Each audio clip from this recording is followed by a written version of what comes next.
Aloha kako. Welcome. Today we're over at Kanui Kapono Hawaiian Charter School in Anahola on the island of Kauai. My name is Keone Kealoha. I'm the Executive Director of Malama Kauai, which is a 501c3 nonprofit organization here on the island. Some of our primary focuses on creating access to local, healthy, nutritious, and culturally appropriate foods for our island residents and visitors. Some of the projects we focus on, we have a 7-acre community farm project in Kalihiwai, which is on the north side of the island. It hosts a 1-acre community garden. It's also the site of the Kauai Food Forest, which is about 2 acres. We've got some livestock out there. And also an acre of chickens, about 150 chickens with an egg-laying operation. Some of the other island-wide programs we do, we operate the Kauai School Garden Network, which has been around since 2010. Since that time, we've installed over 20 gardens at pre-K through 12 schools on the island. We're working with our 4 Hawaiian charter schools to help develop a food program for their students. And today, one of those projects is here at this site of Kanui Kapono Charter School, and it's the first of a series of on-site projects that we're hoping to host at some of the other charters as well. And this particular program is an organic garden training program, which helps to create a volunteer base, an educated community around how to garden and farm at a reasonable scale, as well as providing local, healthy, nutritious, and culturally appropriate food for the kids at the school.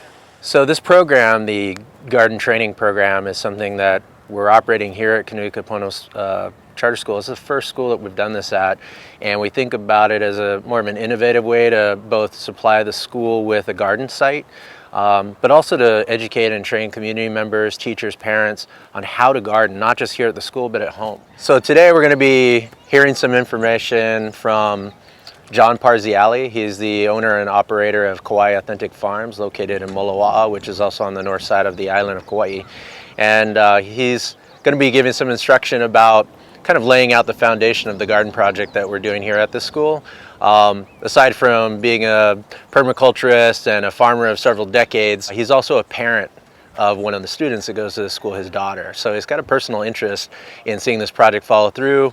So we're really excited to have John be involved with this project, and he's got a lot of information to share, and I hope you enjoy what he has to say today.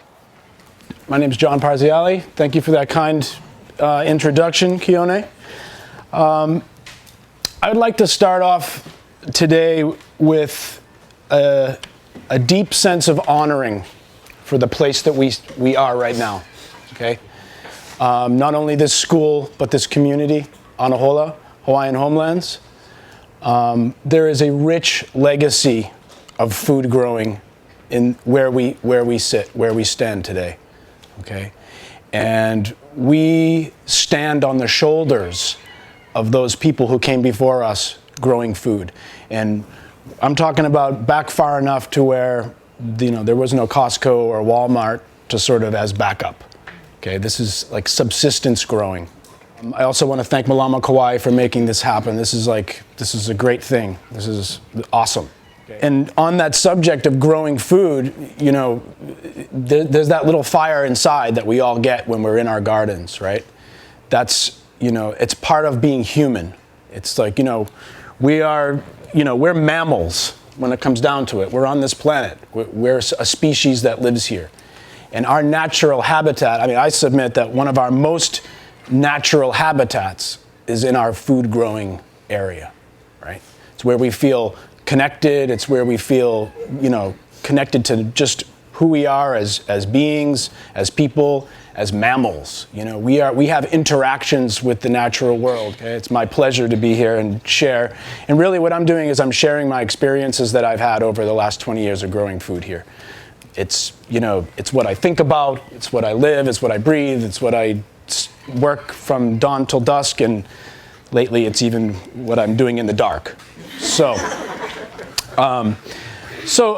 let's just start off with a little bit about just the concept of growing food. Let's just talk about that. Number one thing that we all probably know at some level is there is a crisis of food growing on this planet right now. Okay, the industrial scale of food production is arguably the most destructive activity that humans do. Environmentally, number one, right? Okay? Uses the most dangerous chemicals, pesticides and herbicides, chemicals that are by their very definition designed to kill things. Okay, that's what they're made for. Okay? Agriculture is probably the biggest threat to the most threatened ecosystem on the planet, which is fresh water. Okay? I read some statistics from the United Nations. They estimate that 75% of the water that's sucked from the groundwater, is used for agriculture. And 50% of that is wasted. Runoff, evaporation, yeah. So, I mean, that's staggering numbers, okay? And again, now we're not even, that's just the environmental impacts of agriculture. We're not talking about the social inequality. So the system of providing food for people of this world puts a very tiny few people in the 1%, right? And then it puts hundreds of millions of farmers around the world in abject poverty. And then all the food that gets grown that comes to the West, now we have dietary diseases, heart disease, diabetes, obesity. These things are killing, you know? So who's benefiting from this production? I mean, you go to Costco, what do you see? You see diversity, you see everything, right? It's like, wow, look how, like, what a success story of agriculture today, right? But you start to look at the products that you see and try to think about what that looks like in the production side, right? The pork, the beef, the chicken, even the vegetables, even the people that have touched the tomatoes that when you buy at Costco. Imagine what the life of that person is like who's harvesting that food. Not pretty, right? So that's the social inequalities, okay? So there's the bad news, right? Here's the good news. The tide is turning big. People are waking up to that, okay? How many people did we turn away from this class, right? Yeah, almost half the people that applied. When people showed up today, we had to let them, I feel terrible letting people who want to be here go. But, okay, farmers markets, they've increased like 15-fold in the last 20 years or something, right? Huge increase. Local food, it's trending, it's cool, right? You go to any restaurant, they got like, hey, we're 75% local products, or their restaurants are hungry for local food, right? And then, of course, like the school garden movement, which is all over the mainland. Again, what we're doing here is just the beginning. I mean, the possibilities of kids harvesting their food, washing it, preparing it at the school, eating it at the school, right? Yeah. I picked up a couple of pigs from my farm a few weeks ago.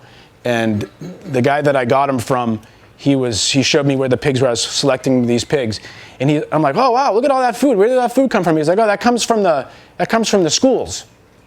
The pig slop comes from the schools. He's like, that stuff fattens up the pigs more than anything I can have. So, right?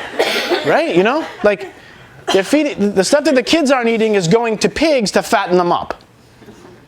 All right, so. Again, we have a huge opportunity here to make things great, and you being here is part of that. This is in reference to the garden that we're going to be installing in the front of the school. Okay, this is the road that the drop off right in front of the main school. This is where you guys parked probably over here. This is the road. This is like the stone column. There's 2 stone columns in the front that sort of like the grand entrance to the school. And this is the space. Some of my past students will remember this one. But okay, so we're just going to call this successful food growing, okay? Sorry, it's a little...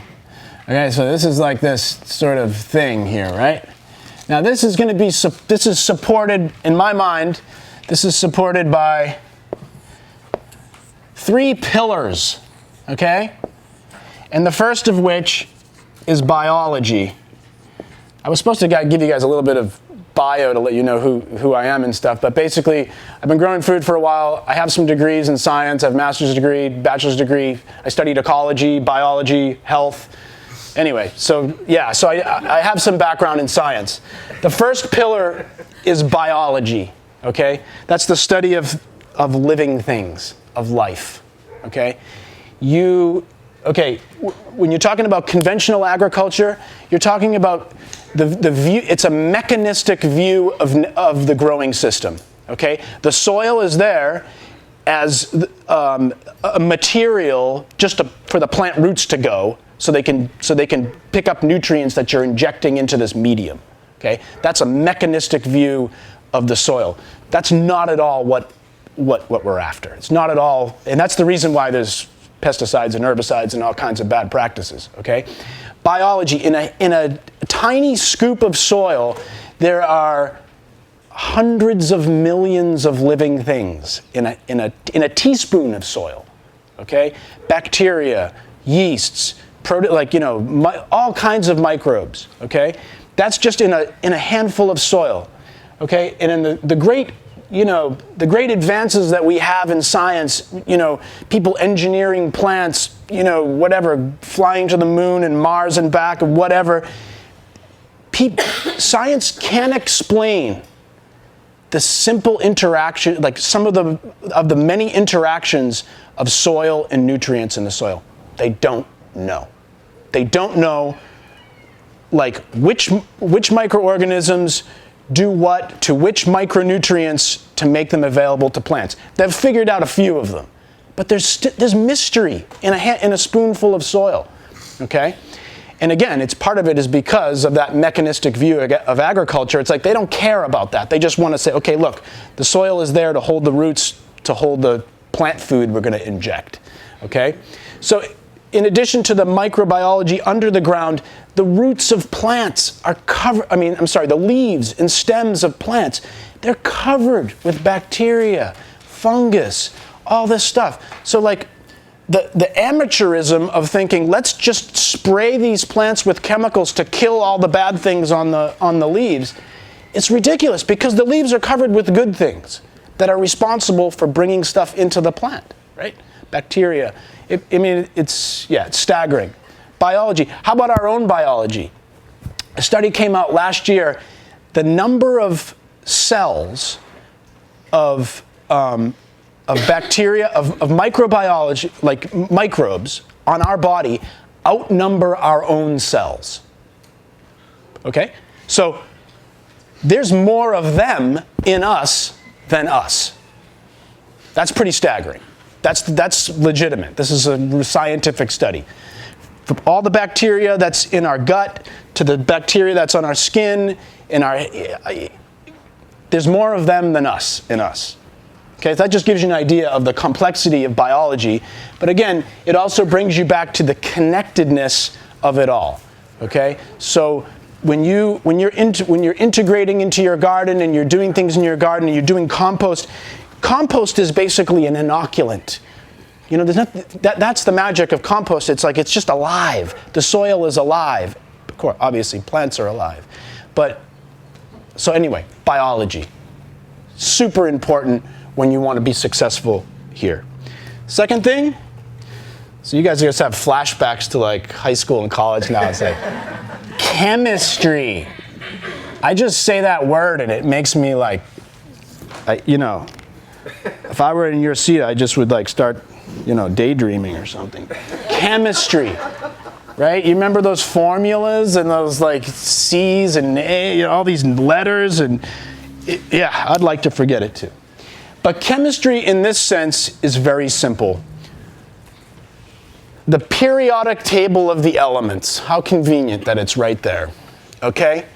That's what the world is those are the bits and pieces that we identified that make up the world, that make up everything, that make up the soil, the plants, the people, the rocks, the trees, you name it, the ocean. It's made up of those little things. Now, again, science is really good at dividing things into little pieces and reducing everything to this. That's not the end of the story, obviously. But it's part of the story, right? These are the things that make up stuff. So, for example, if you don't have calcium in your soil, your plant can't just make that stuff, okay? It's gotta be there, okay?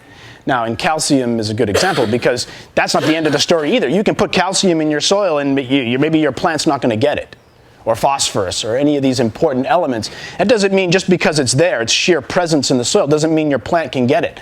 That comes back to the biology, because sometimes microbes have to process those elements to put them in a form that's available to the plant. Okay, so chemistry is not the end of the story. Again, these are the three pillars. They all have to be there, right?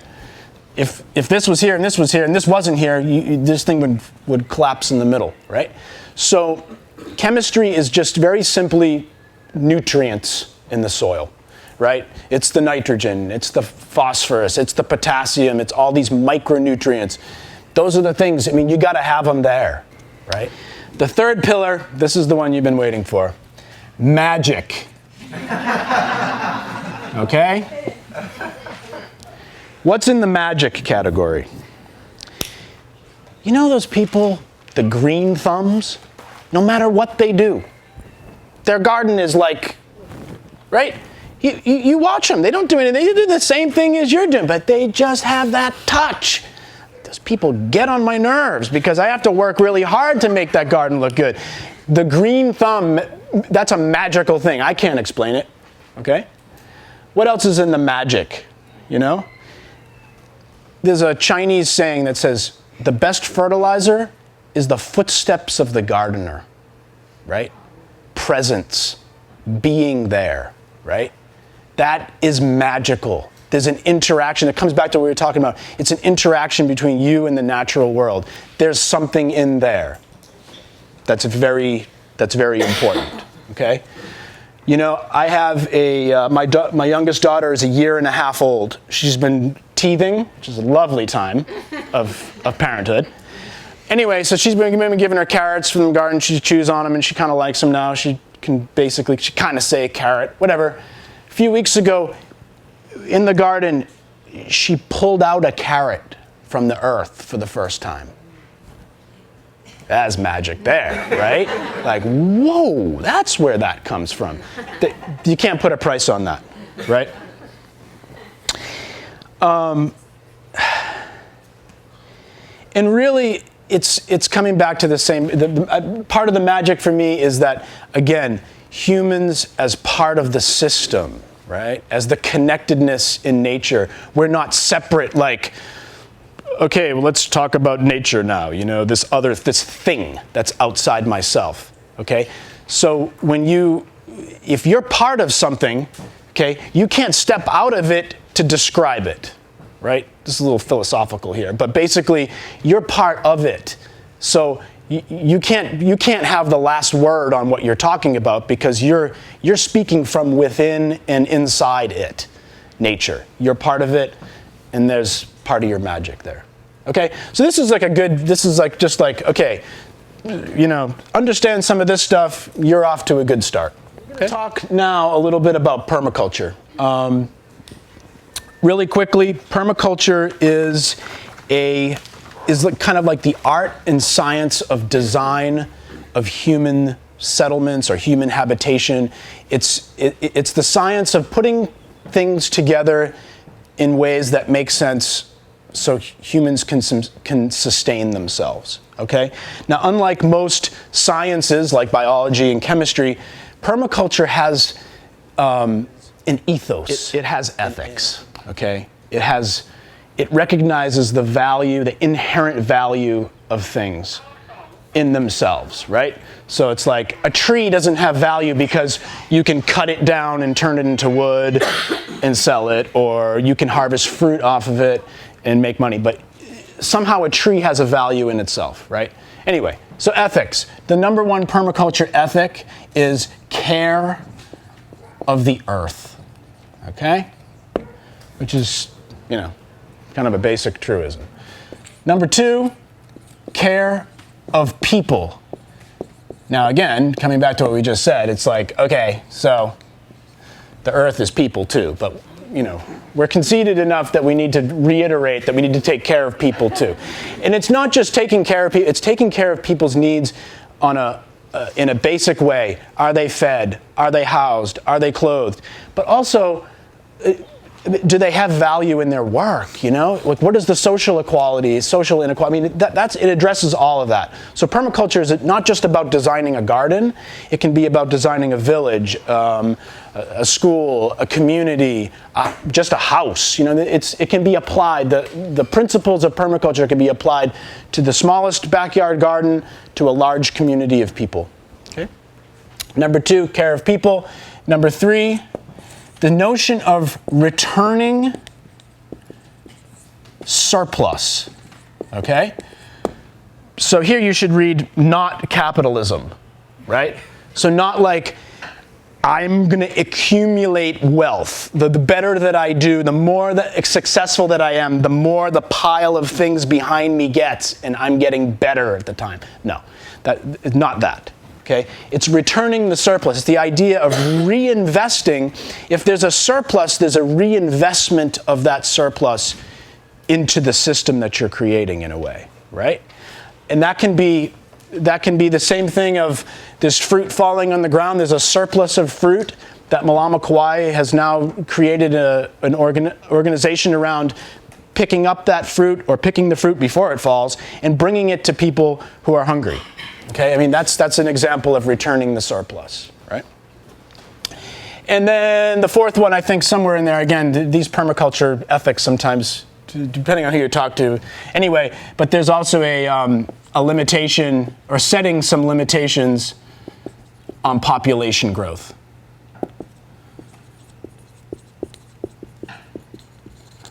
Probably a good idea. Anyway, those are some of the ethics, permaculture ethics.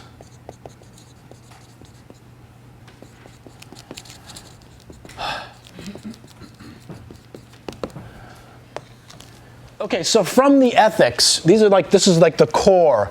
This is the sort of the guiding light of what this concept of permaculture is. From that, we get permaculture principles. Okay? So the principles are basically, they help us design things, okay? Because again, it's a design science, all right? What is design? Design is, it's not the chickens, and it's not the garden, and it's not the pig. It's how they interact. It's the connectedness of things. Designing is putting the pieces in the right place to make a coherent whole, okay? So, the ethics, the next thing that comes is permaculture principles. There's, again, depending on who you talk to, there's 20 or 30 of them, or maybe someone said, no, there's only 8 now or something. I don't know, whatever. But there's a lot of different principles of permaculture. I'm just going to go through a few of them, and we're going to talk about them in the context of the garden, okay? So we're going to plant diversity, and that's a really key permaculture concept of polyculture, they call it, like a tropical polyculture.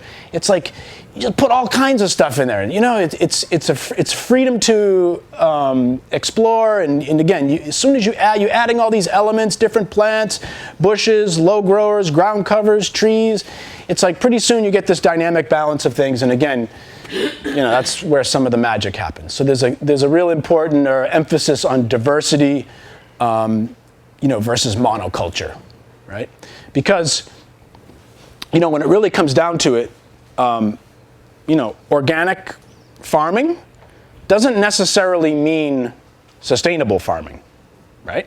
I mean, it's probably better than conventional farming, but just because you're a tomato grower in the desert, for example, right? So all this embodied energy is bringing water in, and all this soil fertility is going into your growing tomatoes in the desert, okay? So you decide to go organic. So instead of your conventional fertilizers, you bring in some organic fertilizers. Instead of spraying, pesticides and herbicides, you spray organic pesticides and herbicides. But the idea is that you're still growing tomatoes in the desert. And that's all you're growing in the desert is tomatoes. So is that sustainable? Is that like, you know what I mean? Yeah. So there's not necessarily an equal sign, organic equals sustainable. No. Especially now that organic has been hijacked by some of the largest corporations on the planet. we won't get into that. And you know, there is one thing that I forgot to mention that I do want to say today, so I'm going to say it now. It's a little bit out of context. But my daughter is a first grader here.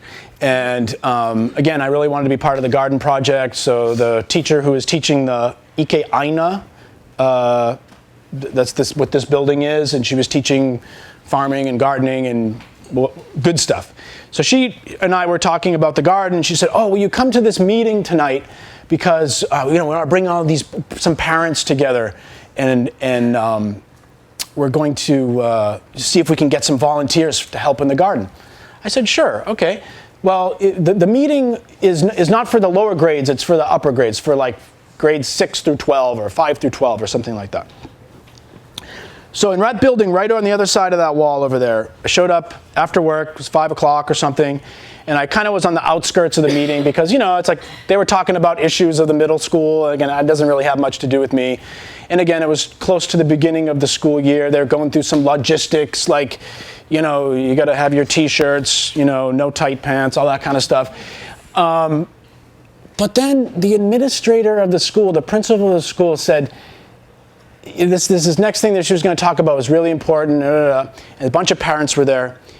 And she said, "We're having an issue is that the kids are coming to school hungry with no lunch." Right?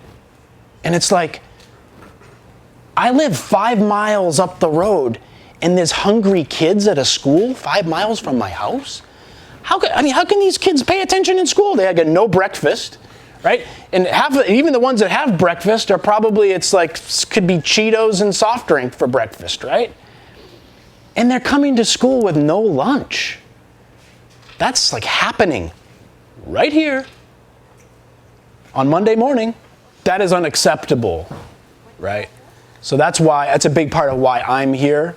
And I'm really thankful that a good percentage of you guys want to be in the garden and help. So just to put that into context, this isn't like we're going to teach kids how to grow fufu greens and salad mix, okay? This is going to change their outcome in their life, right? Because you can't. I mean, I know how I am when I'm hungry.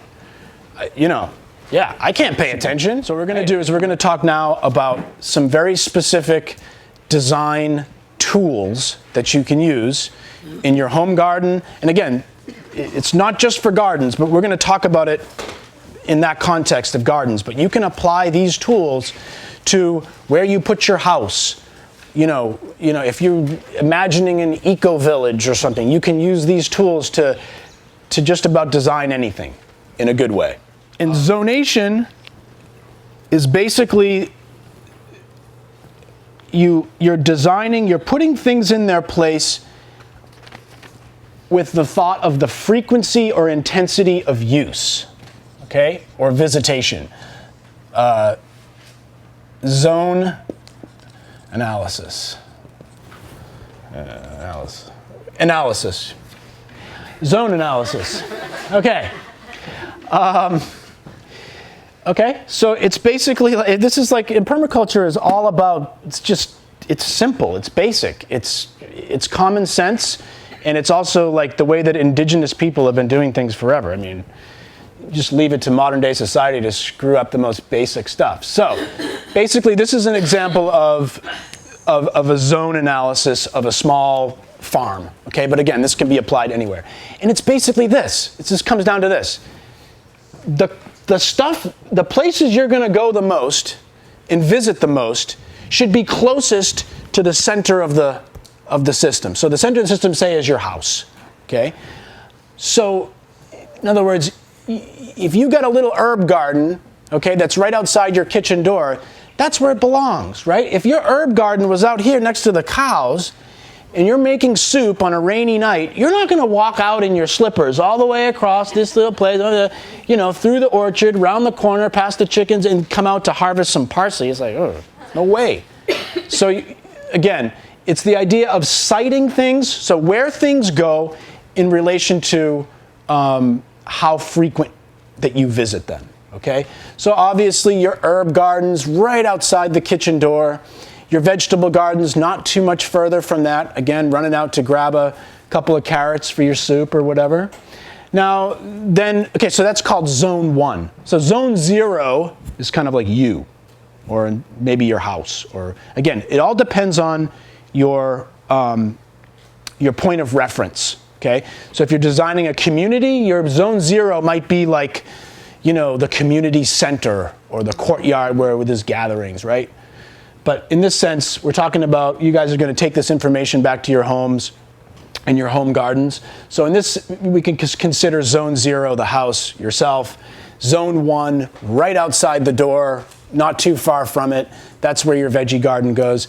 Then maybe you have some chickens. Maybe you have some hens in the backyard.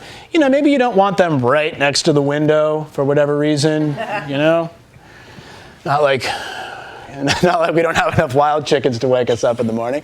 But, okay, so again, so your chickens, still, that's a high intensity use. You're going to go there every day to pick up eggs. You still don't want that way out here in the back 40, right? So your chicken tractor, your chicken forages, your orchard system that's producing fruit, and same thing, lemons and limes. You're like, hey, you're not going to go run out for a lime. You want it close. So this would be zone 2, where you have small animals, you have intensive orchards or food forests that you're harvesting, but you're on almost like a daily basis. You're there. Okay. Coming out a little further, you got zone 3. This is more like where you would have, like if you were on a farm or whatever, this is like the type of trees or bamboo that you might harvest for timber or to build a fence with. Again, you're not going to do that you're not going to be out there every day. It's further out. It doesn't, it's a less intense place. Then you have like zone 4. Again, in this example, you have zone 4 as a place that's like, these are animals that are just eating grass, right? They're taking care of themselves. They got some trees they can nibble on or whatever. But again, it's a low intensity use. You don't have to be there every day or even every week. They're taken care. And then when you get out to something like zone 5, that's like the wild. That's the forest, right? So again, as you move out, you have an intensity of being visiting, but also an intensity of work, right? You don't have to go out to the forest to fertilize or pull, I guess pull weeds sometimes, I guess. But again, as you're moving out from zone 1 to zone 2, 3, 4, 5, you have less visits, less intensity use, and also less intensity management, right? So you might be out here weeding in your garden almost every day, or tending, or clipping, or harvesting, or every day. Maybe this is still maybe doing something every day, but you're not out. Maybe not moving your chickens every single day, and if you do, that should be in zone 1. Okay. So again, that's the concept of zone analysis. If we go back to our garden design just real quick, we can do this in a micro way too, right? So, here's our access gate from the garden, right? So, boom, you have your little herb spiral right there, and that's an example of like, shoots, you're a teacher or a parent or you're a garden volunteer and you're picking up your kid, you're walking this way and you're like, oh, I could use a little bit of cilantro for the salsa, just go right in and boom, there it is. Same idea. Same thing about, about like windbreaks and stuff like that, or plants that are put there for cut and mulch. Again, you don't necessarily want to like walk into your garden and like you've got this like big mulch tree in your face, right? So there's some elements of aesthetics and just like the flow of the system. So again, that would be some examples in this system. And actually, the siting of the garden itself is actually a good example of zonation, because where is this garden on campus? I believe this campus goes pretty far back, right? So it's like, yeah, the vegetable garden that's going to be sort of like, feeding the kids and teaching them gardening, it's not way back in the bushes back there where no one sees it. It's like, here's the front of the school. Here's like how many cars are rolling through here every day picking up kids, right? So it's really visible, and it's So I mean, this whole place could be like zone 0 in a way. The second tool that you can use, or a second tool that you could use in the design, permaculture design, is called sector analysis.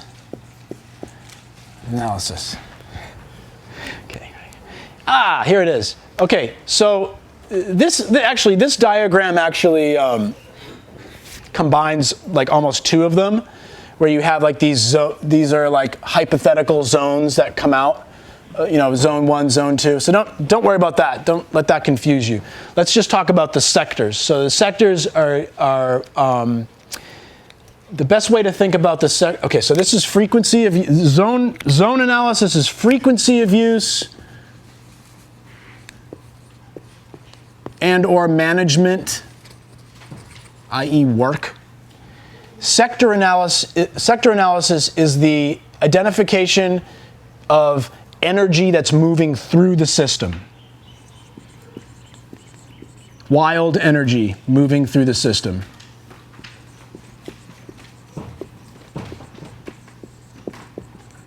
Okay? So these are the things, wild energies, wind, sun, here they are. So basically, if you don't know this already, but basically the sun takes a different path in the sky from like if you compare like the winter solstice, December 21st, to the summer solstice, it's pretty different, right? So like the shadows are longer, the sun is in the southern part of the sky. I mean, yeah, so basically when you see the sun sector, okay, here's the summer sun sector, is this little circle here. It goes from the summer sun all the way to here. Okay, so this is, yeah, that's pretty close. I think we go a little further, but I mean, that's pretty close to what we get. Now the winter sun sector is all the way over here. Okay, so in other words, okay, imagine this, the sun rises in the east and goes to the west, right? So that would be the winter sun, and way up here is the summer sun. So your summer sun is way more overhead, right? So that's part of the intensity of why it's so hot in the summer. Those are things to know. Those are things to think about in your garden, right? Because if if you're looking at your garden space at the summer solstice, okay, here's your garden, right? And here's a tree to the south. And you've got the sun here, and it's just like, I got plenty of sun. But then in the winter, the sun is over here, and this tree's grown a little bit. Now you've got all this shade in your garden, right? So that's a basic thing to consider, is the path of the sun, okay? In addition to the energy of the sun, which is pretty important to grow things, you have winds, which is a really important consideration on Kauai, because wind comes from every direction, right? I think this winter especially, anybody who's grows things, like I've been quoted like, yeah, there's hardly ever any west winds. We've been having west winds like every other day for like months, right? It's like everything's open to the west, like my house, like my windows, and yeah. But again, even though we get winds from all directions, it isn't like you want to have windbreak every single place. It's more like, what are your prevailing winds? Prevailing winds are from the northeast, the trade winds, right? That's a big consideration in our garden out there, okay? So again, in this example, we have the cooling summer winds in this sector. So in this example, this is more like the southwest, say, right? It would be opposite for us. Okay, so here's an N, north, is about like this, okay? So here's north, here's maybe like east, okay? So here's the northeast sector, right? So here's where some of our windbreak is really, sort of beefed up, okay? Now, I wouldn't recommend putting a big windbreak over here, partly because, again, this is more like the southwest side, and again, in the wintertime, if you've got a tall enough windbreak here, your sun is in more the southern aspect of the sky, and again, you're going to have a deep shade cutting across. This one's kind of fun. This is more of a mental exercise, okay?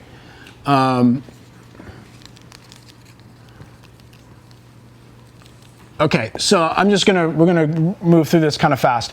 Random assembly. So this is what you do, is you think of whatever you're designing, your farm, your garden, your house, your community, your village, whatever it is, you think of some of the most important elements that you want to be included in your design. Okay, so, okay, I'm designing a farm, okay? The things I want in my farm, the elements. I want gardens.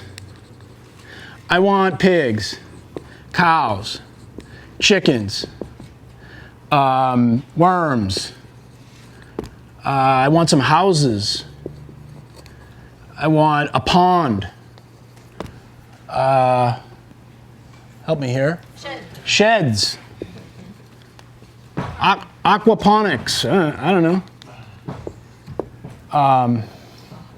Compost piles. Orchard.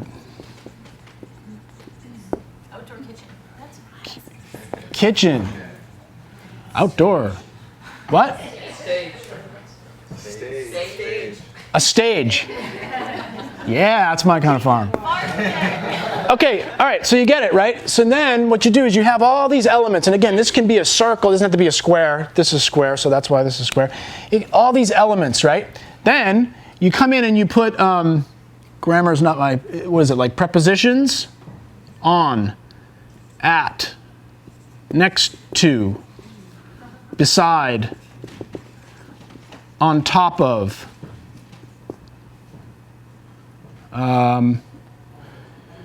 under, in front, behind. Okay, and then you do random connections between the elements. Compost in front of pond. Houses beside stage, right? And what this does is that it helps you break out of sort of preconceived notions of what you think you want in your design. It's a really useful tool to really challenge your imagination of what you can create. Okay? Now, some of this stuff, you know, chickens on top of pigs over pond next to garden. I mean, it's like, right? It's like kind of ridiculous. But, as a matter of fact, there is actually a system in Vietnam where they have chickens, nesting boxes on top of pigs, so all their feathers and, you know, manure and stuff fall into this pig pen. The pigs eat the everything, right? Then the pigs, this whole pig pen and chicken thing is on top of a pond. It's on like a raft system that's over a pond, so they can spray out all the manure, the chicken manure, all the food that gets wasted goes straight into this pond. Then the fish eat the manure and the stuff, and then the effluent from the pond goes to a vegetable garden. So when you look at the system in production, you've got eggs, chickens, pork, fish, and vegetables. That's pretty good. That's a pretty good system. And in the beginning, chickens on pigs on top of pond sounds like a nursery rhyme or something, right? So even that things that sound ridiculous at first, don't discount them. Give it a chance, think about it. I mean, not everything is going to work, but I'm just giving you an example of this sounds ridiculous, but it exists and it's a high productive system. Okay, so that's like an example of random assembly there. Now we can come back really quickly and we could just talk about more like our project, the garden, right? So we're gonna want veggies. We're gonna want a windbreak. We're gonna want a little wash station. We're gonna need compost and mulch. We're gonna need access. We're gonna need a gate. We're gonna need irrigation. We're gonna need fertilizer. We're gonna need people to help weed. That's you. And we're gonna need, you know, what else are we gonna need? Yes, trees, a fence, right. Okay, so now when we do our prepositions in here, again, you know, in front of, beside, you know, you can start to do, you know, we can come back to our, really quickly come back to our design and we can say, okay, so, you know, veggies on fence. Great, so our fence is going to keep out pigs and chickens, but we can also grow cucumbers on it, tomatoes, right? Things like that. You know, compost next to fence. Pretty good idea, right? Like if you have if you're gonna, you know, you're gonna bring in some material. Ooh. Whoops. Oops.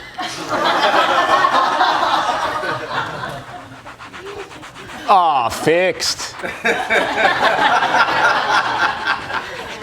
Nice. Put that on. There goes my salary. Anyway, you're going to have a pickup truck come in here and drop off some materials for your compost pile, for example.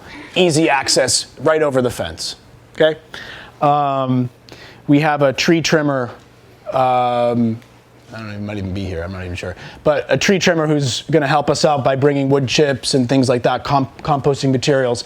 So again, it's like having the compost and that type of thing situated next to the fence. There's some benefit to that. And again, this just helps you sort of think outside the box. And again, when you get home, you think about, hey, how can I make my garden better? Here's a list of things that I want in my garden system. And then, you know, whatever, make some, it's a mental exercise that helps you break out of preconceived notions. Technique, this is a keyhole bed. You know, we think, oh, my vegetable garden. As soon as you walk out, okay, where's my vegetable garden? It's that rectangular thing out in the backyard, right? So again, you can break out of that. If you've got rectangular gardens with pathways, you've got beds that run in one direction and big pathways. If you add up all the space of the pathways, that's about half of your garden. It can be half of your garden, right? So this is a keyhole bed. This is an interesting thing. So it takes your rectangular garden bed and it picks it up and it goes like that. And it twists it around into a circle, and then the little path that goes in, there it is, and that's your access path here. So now you've got your whole bed in this little path with a little place to stand, and you can reach pretty much around your whole bed. Kind of a neat idea. Keyhole bed. It's circular. It works really nice for simple irrigation systems. You can put a little irrigation. I'm going to close this pen. You have a little irrigation riser right here. All sprinklers love to go in circles. So boom, you've got the whole bed. It's irrigated from one sprinkler. Okay, so that's another option or another advantage. This is just like, you know, it's like this is a tomato garden. It's got basil on the thing. It's got a little bit of a edible windbreak. They got some chives out here. Great. Sometimes with some of the keyhole beds that I've designed is that another thing you can think of is you're here, you're trying to reach over here to pick something that's kind of a stretch, right? So you plant the things over here that you're gonna harvest one time, maybe. You know what I'm saying? Like a head of cabbage. You can come back after for the little cabbages, I know. But for the most part, you plant a cabbage, you're gonna visit that plant one more time, you're gonna cut it, and you're gonna make your sauerkraut.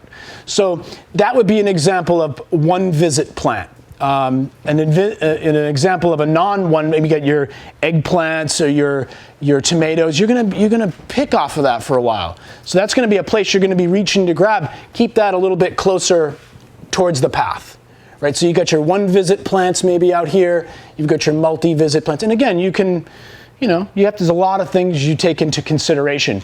If you think about that though, the one visit plant, the multi-visit plant, that's almost like a microcosm of like the zoning principle, intensity of use, right? So it's like you're gonna just visit these plants just once. That's it. So you might have to step in your garden bed just to reach it. Pop, that's it. So you're not reaching for your tomatoes every day, stepping on your basil. So this is a little bit more taking it down to the home garden scale. So here's your before, here's your house, your garage. There's your shade house. There's your rectangular veggie garden situated way too far away from the house. But it's like the classic thing that you see, right? It's what we think, oh, I'm going to start a garden. Where should I put that rectangle? It's like automatic, right? So what else? We've got some ornamental trees that really aren't doing much for us. We've got some pretty hedge here. The chickens are way in the back corner too. But then you step over to the after, and then you have more of a permaculture idea here. You've got your veggie gardens. Got your veggie gardens somewhere here. They must be here. By the bamboo hedge up front. Ah, there we go. Okay, yeah, so we got some, here, cucumber, pumpkin, corn, right next to the house, right outside the door. All kinds of producing things right in the front. You know, we've got bamboo hedge, we've got all this stuff that's useful, right? Not just ornamental. I'm sure it looks nice too, but we've got, you know, a walnut tree, we've got nut trees, all kinds of small fruit trees in the back here, a little pond. Okay, so, and then we've got a little food forest back here with all kinds of stuff. The chickens are still here, but they've got more of a straw yard. They're eating off of the mulberry and the loquat trees. Anyway, just some different, you know, you can see you've got a, here's one of the biggest things to think about. Here's the garage. What's inside the garage is the lawnmower, right? So here comes the lawnmower. Plenty of space to lawnmower. Over here, there's not so much, you know, maybe a little bit underneath the clothesline. That's about it. You got all kinds of, you've got shaded areas over here, compost piles, much less area to mow. That's another good thing. So again, this is like a more of a home scale. It's, you know, a way you can think about, hey, how can I make my house a little more sustainable? Think outside the vegetable garden. You can produce food in the little corners and little places and vines. And not only can you produce food there, but, you know, the sun's coming from this direction, so now you've got shade over the back window where the sun usually came in and made your house hot. But now you're growing food, and you've got shade, and you've got a nice place to put a little patio chair or something next to your lemon tree. Anyway, before, after, so this is more conventional, that's more permaculture style. Neighbors. That's an important thing, you know? It's like, you don't want to put your pig pen too close to the fence line. You know, you got to take into consideration of not just who your neighbor is now, but who your neighbor is going to be or might be. So you got to think about things like setback, about the direction of wind. You might not even be very close to the property line, but if you're raising pigs in a way that could raise a little stink, you don't want the prevailing winds to be moving right into your neighbor's living room, because you're just asking for problems, right? And if you've got a mad neighbor, that's not good for sustainability. Okay. Potential pests. Yeah, so again, animals, pests, things that are going to influence the garden. We could do a great job in there. Best soil, best plants, lots of, like, no weeds, everything mulched, everything irrigated, and 4 or 5 chickens could undo all of our work over the weekend, right? That kills kids, right? All like week they planted, they put in everything, they pulled all the weeds, they did all these things, and then they go home, they come back on Monday morning, and it's like, what happened to the plants, right? So again, that's why we're going to put up a fence. Farmers love to talk about their stuff, you know? So that's your resource right there. You want to know what kind of tomatoes to plant? Go to the farmer's market. See who's really growing them, number one. Secondly, then you can say, oh, wow, I love your tomatoes. What variety is that? They're going to tell you. They're going to tell you. They should tell you, because it's not easy to grow tomatoes anyway. It's not just knowing the variety is not going to grow the tomatoes for you. You still have to do your homework and your hard work and your fertility and all that. But that's a great place to start your research. You see something at the farmer's market that you like, that your family likes, that's, you know, high nutrient density. That's a place to for information. Now, coming back to our design, our garden, today we're actually going to plant some stuff. We're going to plant nitrogen fixers. The legume family, the beans, the peas, and in the tropics we have all kinds of leguminous trees. The koa tree, the mighty koa of the forest, is a nitrogen fixing tree. Okay, but we use nitrogen fixers in the garden and permaculture all the time. They're the nurse plants, the cut and mulch plants. Okay, so what is nitrogen fixation? This comes back to the magic too. There's magic here too, because the air that we breathe, okay, let's take a step back. Nitrogen is the fundamental building block of protein. Okay, protein is what makes plants grow. They're making proteins, they're making leaves. They use the sun, they use the water, but they've got to have nitrogen to create protein. Where does nitrogen come from? Anybody?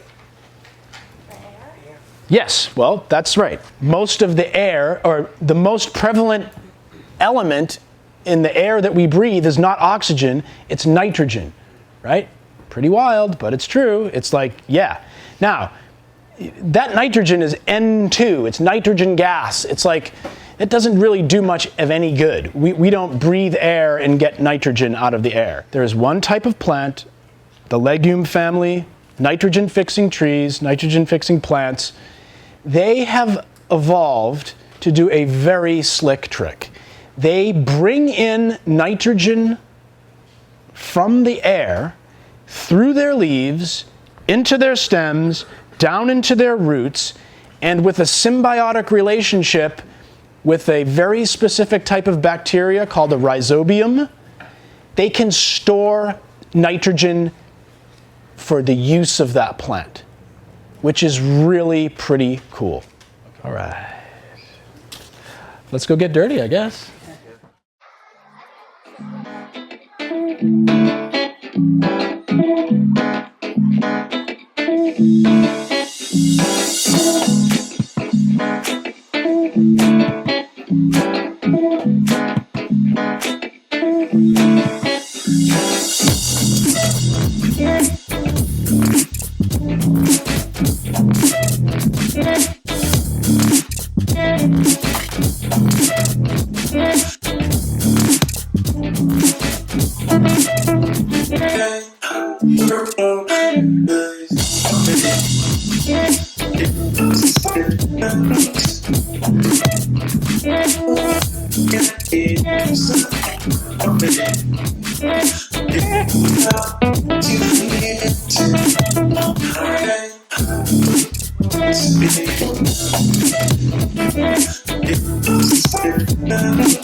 So this program, this garden training program that we offered here at Kanui Kapono School, it's kind of an innovative and new approach to installing a school garden, where we not only are putting a garden in for the school and for the students and for the teachers to use as a learning environment, but we also put the garden in as a training program, as an educational component for the community, for teachers, parents, and other community members to get educated on how to garden, not just here at the school, but at home. So if this is something that's of interest to you or that you would like to support, we want to do this in other schools in our community on the island of Kauai. If you have a student at a school, or if there's a school that you support, or there's a place in a different community or a different part of the island that you think could use something like this, reach out to us and let us know. We'd love to hear from you. Likewise, putting this garden in took a lot of time and some energy and a lot of materials. So, if there are things that you have that are just taking up space on your property that could go into something, making something like this happen, whether that's irrigation materials or fencing or fence posts or seeds or starts or other things that you think might contribute to the success of something like this in your community, let us know. And again, you can reach us at our website through malamakauai.org. Mahalo. So another program, a way that you could connect with Malama Kauai, is at our local farmers markets. One of the programs that we offer is the ability for people that have EBT or what used to be called food stamps, the opportunity to come, exchange, or we swipe their card and offer them tokens. They can take those tokens and go purchase local produce from our local farmers. And then that helps by bringing some funding back to our local food producers on one side, and on the other side it gives residents or people here that have that particular program opportunity a chance to have more local fresh produce in their diet.